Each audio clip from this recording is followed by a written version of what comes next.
കമൽ, വയനാട്ടിൽ ശക്തമായ മഴയുണ്ടെന്ന് നമ്മളോട് രാവിലെ മുതൽ പ്രേക്ഷകരും ചിലരൊക്കെ പറയുന്നുണ്ട്. ശക്തമായ മഴയാണ്, എങ്ങനെയാണ് സ്കൂളിൽ പോവുക എന്നൊക്കെ ചോദിക്കുന്നുണ്ട്. എന്താ അവിടെ അവസ്ഥ? മഴ ശക്തമാണോ?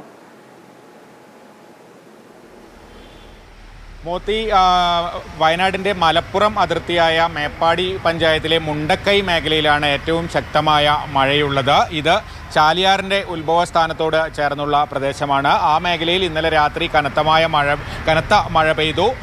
വനമേഖലയിൽ ചെറിയ മണ്ണിടിച്ചിലുണ്ടായി, പുഴയൊക്കെ കലങ്ങിയിട്ടുണ്ട്. പക്ഷേ മറ്റ് ഏതെങ്കിലും തരത്തിലുള്ള മഴക്കെടുതികളൊന്നും റിപ്പോർട്ട് ചെയ്തിട്ടില്ല. മുൻകരുതൽ എന്ന നിലയിൽ ഈ മേഖലയിലെ 3 വിദ്യാലയങ്ങൾക്ക് പ്രാദേശികമായി അവധി നൽകിയിട്ടുണ്ട്. ആളുകളോട് ജാഗ്രത പാലിക്കാൻ നിർദ്ദേശം നൽകിയിട്ടുണ്ട്. അതേപോലെ ബാണാസുര സാഗർ അണക്കെട്ടിലെ ജലനിരപ്പ് ഉയർന്നുകൊണ്ടിരിക്കുകയാണ്. 15 സെൻറ്റിമീറ്റർ കൂടി ഉയർന്നാൽ റെഡ് അലർട്ട് പുറപ്പെടുവിക്കേണ്ട സാഹചര്യമാണ് ഉള്ളത്. ഡാമിലേക്കുള്ള നീരൊഴുക്ക് കൂടിയിട്ടുണ്ട്. പക്ഷേ പുഴകളിൽ ഇപ്പോൾ അത്തരത്തിൽ വെള്ളപ്പൊക്ക ഭീഷണി ഇല്ലാത്തത് കൊണ്ട് തന്നെ ഡാം തുറക്കുന്നത് ഏതെങ്കിലും തരത്തിൽ ജനവാസ മേഖലകൾക്ക് ഭീഷണിയാകാനുള്ള സാഹചര്യം നിലനിൽക്കുന്നില്ല. എങ്കിലും എല്ലാ മുൻകരുതലുകളും ജില്ലാ ഭരണകൂടം സ്വീകരിച്ചിട്ടുണ്ട്. റെഡ് അലർട്ട് പ്രഖ്യാപിക്കുന്ന സാഹചര്യം ഉണ്ടായാൽ കൂടുതൽ ജാഗ്രതാ നിർദ്ദേശങ്ങൾ നൽകും. പതുക്കെ ആകും ഷട്ടറുകൾ തുറന്ന വെള്ളം ഒഴുക്കുക.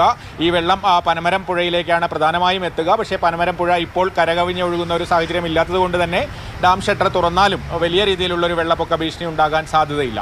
മോത്തി, കമൽ, നേരത്തെ 3 സ്കൂളുകൾക്ക് പ്രാദേശികമായി അവധി നൽകിയിട്ടുണ്ട് എന്ന് കമൽ പറഞ്ഞല്ലോ. അത് ഏത് സ്കൂളുകളാണ് എന്ന് നമ്മുടെ പ്രേക്ഷകർക്കായിട്ട് ഒന്ന് വ്യക്തമാക്കാമോ?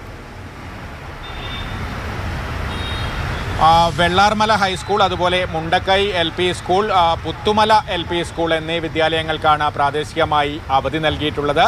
ഇതെല്ലാം ഈ മുണ്ടക്കൈ മേഖലയിൽ മലയോര പ്രദേശങ്ങളിലുള്ള വിദ്യാലയങ്ങളാണ്. പുത്തുമല ഉരുൾപൊട്ടലുണ്ടായ പ്രദേശത്താണ് പുത്തുമല LP സ്കൂൾ. വെള്ളാർമല ഹൈസ്കൂളും അതുപോലെ മുണ്ടക്കൈ UP സ്കൂളും മുണ്ടക്കൈ മേഖലയിൽ തന്നെയാണ്. അവിടെയാണ് ഏറ്റവും കനത്ത മഴ പെയ്യുന്നത്. ഈ മഴ ഒരുപക്ഷെ കൂടുതൽ പ്രശ്നങ്ങൾ ഉണ്ടാക്കുക ചാലിയാറിലാകാനുള്ള സാധ്യതയുമുണ്ട്. കാരണം ചാലിയാറിൻ്റെ ഉത്ഭവസ്ഥാനത്തോട് ചേർന്നാണ് ഇത്രയും കനത്ത മഴ പെയ്യുന്നത്. മോത്തി, ശരി കമൽ.